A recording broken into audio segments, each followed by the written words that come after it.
Yeah, so what I'm going to look at it, so you've heard a lot about the Conscious Turing Machine, and I'm going to look at it from a slightly different perspective, but I will sort of summarize some of the parts of the machine. So about a year ago, Kevin Mitchell, who is a neuroscientist, actually he's a geneticist, wrote in his blog, which is Wiring the Brain, he listed 15 questions that a theory of consciousness should be able to encompass. And this was provoked a little bit by the controversy last year when an article came out talking about IIT being pseudoscience. And he was sort of someone else in neuroscience saying, well, why are they saying this? So coming from a different area of neuroscience, he said, well, I'm going to write some questions and maybe you folks can answer some of them for me. So this is what he did. And he says, even if such a theory can't currently answer all those questions, it should at least provide an overarching framework in which they can be asked in a coherent way. So that's nice. So that gave us actually a set of questions to look at to see how we might answer them within the respect of the conscious Turing machine, our model of consciousness. So it was very nice to have those questions. So we offer preliminary answers from the perspective of the conscious Turing machine, which is, as you know, a simple, formal, theoretical computer science machine model of consciousness. And you can read our answers in this paper, plus other things as well. But we give answers to all of his questions. And actually, it's much more than 15 questions, because each question is like 3 questions. So there are like 45 questions here. And the ones I indicated here in red are ones I was going to address here, but actually, for time and all that, I'm not going to address all of them, but just a few of the ones here. So I've listed these, but you can go to his blog, Wiring the Brain, or you can go to our paper to find the questions. And I want to emphasize that our answers deal only with what we call rCTM in this paper, meaning an entity with a CTM brain, a robot with a CTM brain. And again, here's the picture quickly of, it's the sketch, it's of our, cartoon sketch of our conscious Turing machine. So we have the stage here, that's a short-term memory. We have 10 million long-term memory processors here in the audience. We have input maps coming from the outside world through sensors, and we have maps output maps going to the outside world through actuators. And these we have processors that are sending commands to the actuators. We have processors that are taking the input from the sensors and turning them into the language of the machine. And particularly, I want to emphasize that we're really seeing this as a robot with a CTM brain because it has inputs from the outside world through sensors and going out and can affect the outside world through actuators. So in fact, it has immediately the 3 E's: embedded, embodied, and enacted. It can change its environment as well. So it's more than just a brain in a vat.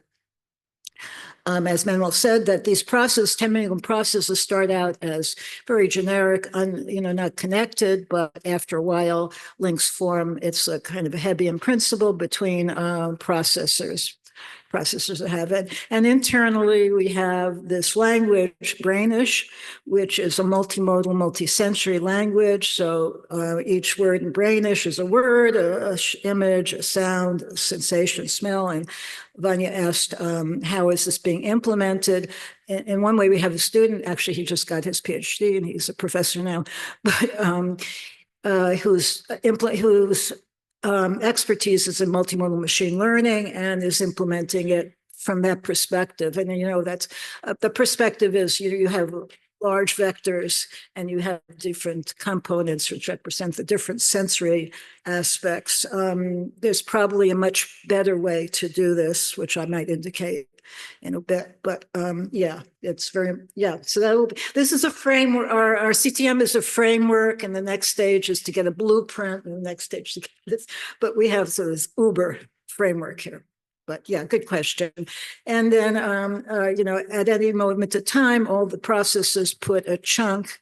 The audience members want to get their information up on stage, so they put a chunk into the competition. As Manuel said, that with this, we formally define chunk. It's been very vaguely thought of as a little bit of succinct information, but we formally in our model define it. It's nice properties, and these chunks compete locally, like a tennis tournament to get to the top. And actually, there's a kind of a subtle, Manuel talked about one of the competitions. They all have the property that the chunk gets into the competition with probability proportion to the initial weight. And these weights are valence, so it's initial absolute value of the weight. So we have valenced weights attached to these things. And actually, we have a more general competition, which takes into account something we call disposition, which has a very nice property that if the disposition is positive, then in that machine, more positively valenced chunks will have a better chance of getting into short-term memory. Those with negative disposition will have a lower probability. So there are more subtle things we can talk about as well, but just at the high level. So what we had to do here, and as Manuel said, we really tried to keep this fully deterministic, and then it became very complicated. So what we do in the op tray is we add something we call coin toss neuron. And so the neuron gets inputs, but its output is dependent on a coin toss within the neuron, actually. So it's not totally deterministic, and that's simplified a whole lot for us. Okay, as once we get a winner, we call that the conscious content. It gets broadcast down immediately. And when all processors get it, that's what we call access consciousness, or conscious attention is the reception by all long-term memory processors of the conscious content. But attention is not all you need. What you need also is, and we give a lot of reasons why attention is not all you need. We need to have a model of world processor or processors that are developing models of the internal and external world, and can perform lots of explorations, testing, and so forth. So I'm not going to go into that. I talked about that, I think, the other night before. But okay, let me get to, but the model of world is the part that's going to the feeling of consciousness.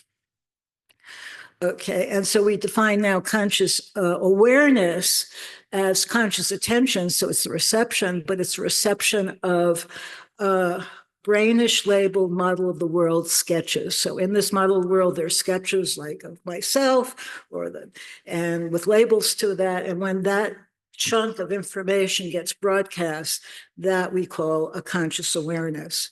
So you can think of attention as being a little bit more just cognitive. Conscious awareness is much more developed in terms of having information coming from the labeled sketches of the model of the world.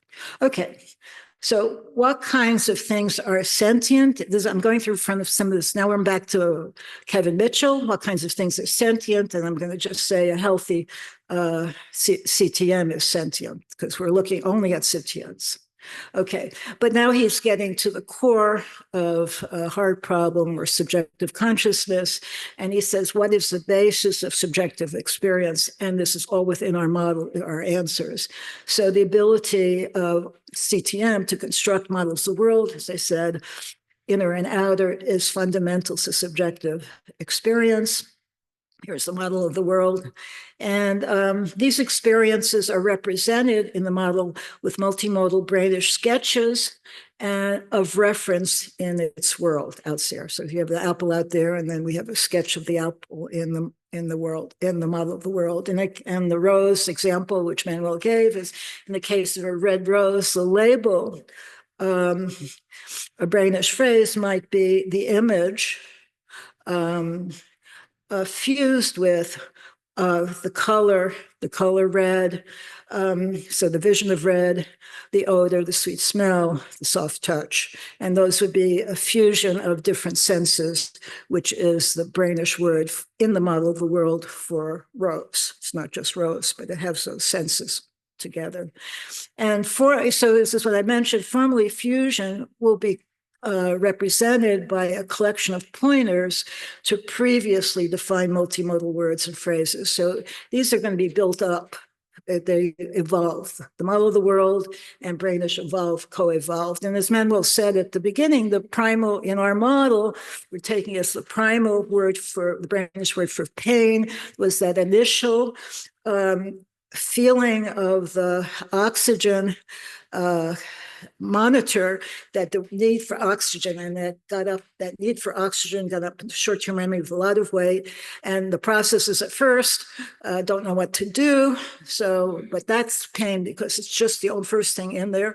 And then finally, some processor, if you've actually watched this midwife thing, you see these babies flailing around when they're born and all that. And the moment the baby cries, everybody is very happy. Well, why are they happy? Because that baby is taking its breath, it's being satisfied. So in fact, you can see the primal word for pain, but immediately you get the primal word for pleasure, getting some oxygen. And then the next word for pain will be when the fuel gauge says, hey, I need fuel, I need to eat.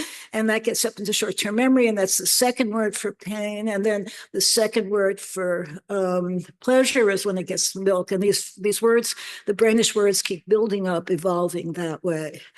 So they start with nothing and they keep on building up. Okay. So, right, so the ability is to construct models as fundamental subjective.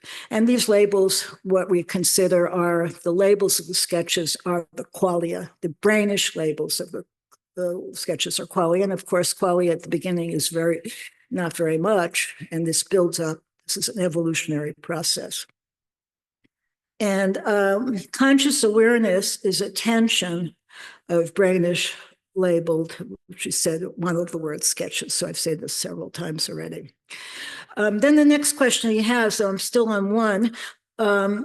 So he says, what is the basis of subjective experience? So we already know the answer. The model of the world processor and the model of the world it play an essential role in what it is like to be a CTM. The sketches and labels, as well as brainish itself, are created and evolved throughout the life of the CTM. The labels succinctly indicate what CTM learns, senses, and feels about the reference. For example, the label felt self applied to a sketch in the model world indicates that the particular sketch's reference is felt as part of the self. And I think I showed a little video of a little young infant sort of discovering his leg. And in its model world, we're saying that that's going to be labeled self-felt. That's part of self. It hadn't quite found the right leg, so it's not clear that that infant understood the right leg was part of self yet. Next question 2, does being sentient necessarily involve conscious awareness? And so we say in CTM, the notion of sentience aligns more with our definition of conscious awareness than conscious attention. So you know what that is. And another thing is to think of your dreams. So you have this model of the world in your dreams. When you're sleeping, your eyes are closed, probably not too much sound coming in and so forth. But nevertheless, you create these images in your brain. So you hear people in your dreams. You see people are talking, hear them. You can smell that sweet rose in your dream. You can feel fear. Less likely, actually, for some reason, you don't feel pain as much, but everybody's had the experience unless you've never had a nightmare. But even children a lot feel this fear. So there's even that emotional feeling is created, but it's all created up here. It's all being created in our CTM's model of the world. These things, they're created through evolving brainish language and labels in the model of the world. And again, consequences of mislabeling, a lot of pathologies, Codert's syndrome, body integrity disorder, and phantom limb syndrome, when arm might be chopped off and you still feel the pain or the itching there for a while your brain is still thinking itself. Let's see what's happening. Did I not do something? What? I can do this? Whoops. Did that go on? I don't know what's happening. Click. Am I doing something wrong? I think if you just click here, Oh, then it yeah. should go. Why is it not proceeding? Okay, there, I see. If I do that It works, yeah. here, okay, let's see. You can just Okay, well, this had some kind of disorder. I don't know how to name it, but it probably delusional disorder, paranoia, when you think your best friend is labeled as a spy. Yeah, and in fact, I gave this talk at Berkeley, and there was this kid there who got very upset. Who I knew this kid, and then with this picture, he started thinking I was a spy. Actually, 5 more minutes, good. Okay. Okay. Does awareness of anything necessarily entail self-awareness? No. The infant CTM initially builds a world model that does not include a labeled sketch of itself, so it has no self-awareness. In time, however, the model will include a ref label sketch of itself and the label self. The label self marks the beginning of self-awareness, which eventually develops into full-blown self-awareness. What is required? This is Mitchell asking, what is required for the lights to be on? Well, in the CTM, lights come on gradually. It's not an on-off switch. They come on gradually as the model world gets populated with sketches and their labels. 3A, what distinguishes consciousness from non-conscious entities, again, within the CTM. So the CTM pays conscious attention to every broadcast. However, absent the model of the world and its model of world processes and its model of the world with sketches and brainish, there is no conscious awareness. Okay. It can be considered, our CTM can be conscious when awake or dreaming, and it's not conscious when it's in a deep sleep. So we can talk about the CTM being in a deep sleep, at which time there's no up, a chunk in a short-term memory, a chunk with a no up just a high enough weight to keep all other chunks in bay. Okay, so 3B, are there entities with different degrees or kinds of consciousness or a sharp boundary? CTM can have different degrees of consciousness, we're answering. For one, its many processes are instrumental in developing brainish labeled sketches in its world models. Involvement by processors for smell, vision, hearing, touch raises the degree of conscious awareness. The degree of consciousness provided by brainish labeled sketches is proportional for as long as that chunk stays into short-term memory to the weight that chunk has. So be conscious for a longer time if it stays in there with a high weight. So there are different degrees. And then we say also different degrees already occur in a developing CTM. An infant has only a foggy world model, which does not even include a sketch of itself. So we said that sketches with annotated labels develop and become refined gradually. They're what CTM is aware of. But this is another thing. We can have faulty processes or fault in computation trees can affect what gets into STM, hence affect both conscious attention and conscious awareness. A faulty CTM can, and so we've looked at various pathologies or things, phenomena that are associated with consciousness and see how the CTM could experience that. And one of the things we looked at was blindside. So we're saying, meaning it can do things that are normally done with a conscious side, but without having the feeling. So here I have, 1 minute. Okay, I'll go through this one quickly. I have a CTM. Okay, and he's in this clotted room, and he's being told to go to the other room through the door, and he says, but I can't see, and our CTM, our robot with a CTM brain, immediately walks to avoiding obstacles. So what's going on? So what's going on, we explained this, and it's an explanation that some people who study blindsight agree with. So what's happening, there have been links formed between the vision processor and the motor processor, and the vision processor works perfectly okay, the sight's coming in, and the vision processor then tells the motor processes to move around because this is already developed. But the connection from the vision process to short-term memory is broken, or there's something going on there. So by not getting the information up to short-term memory and being broadcast, that CTM has no conscious sense that it can see. So in fact, one of the things we're doing is we predict that in humans, blind sight required prior sight. So some of these links had really formed so that this person who claims they can't see actually can somewhat see through these unconscious processors, but has no conscious sense. And I've asked lots of psychologists about this, and nobody has given me a counterexample to this. So, okay. Why? This is a very important one. Why does consciousness feel unitary? And how are various information systems bound together? And I think this will be the last one I give.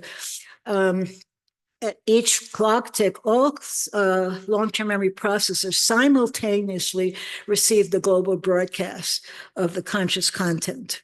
And this gives it a sense of unitary experience. Also, when the broadcasted chunk contains a gist that refers to a sketch with a fused multimodal brainish label, that broadcasted information feels unitary. Information passed through links further bind things. So this fused brainish word is coming in there. And why do these feel like our experiences and our thoughts? Well, again, this is the model of the world labeling these thoughts as self, ours, and so forth. How do we become conscious of our own eternal states? I think I want to answer with, that was one about fuel, but let me just, oh yeah, here's the baby. And this has to do with homeostasis. How does homeostasis work in a system? So here we have a baby that feels hungry, starts to cry, sorry. Every time, sorry, that one came too loud.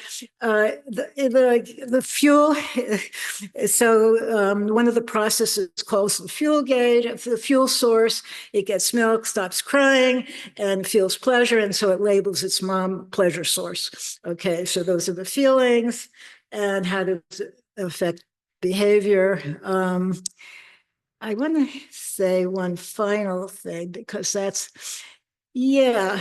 So I'm answering this one last question because, as you might know, Kevin Mitchell wrote a book that's very popular on free will. So his last question was, does the capacity for conscious cognitive control equal free will?